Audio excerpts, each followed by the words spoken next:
Et c'est justement sur ce terrain de l'insécurité que la querelle s'est enflammée aujourd'hui. C'est une tempête qu'a déclenché Nicolas Sarkozy en parlant hier de laxisme ou de passivité des juges face à la délinquance en Seine-Saint-Denis.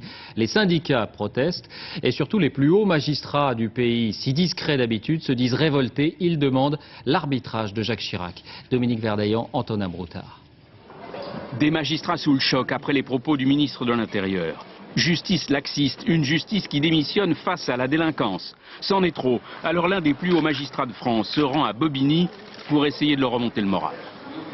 Si je suis venu soutenir ici les magistrats pour leur dire surtout, bon, pas de démission, on garde le moral. Bobigny est un laboratoire d'exemplarité en matière de lutte contre la délinquance.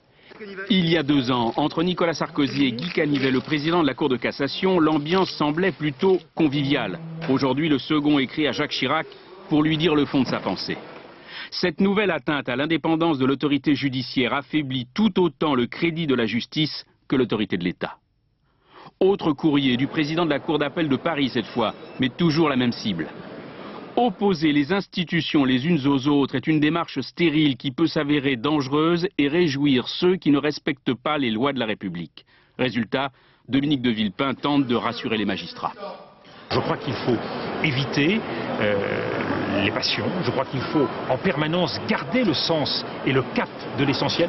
Avec le président de la République et tout le gouvernement, nous sommes conscients de la tâche difficile qui est celle des magistrats. Ce soir, Nicolas Sarkozy ne retire en rien ses propos. Ce n'est pas mettre en cause l'indépendance de la justice que de pointer du doigt lorsqu'il y a des défaillances et lorsqu'il y a des choix idéologiques qui entraînent des conséquences sur une politique de sécurité. À sa demande, le président de la Cour de cassation sera reçu demain matin par Jacques Chirac.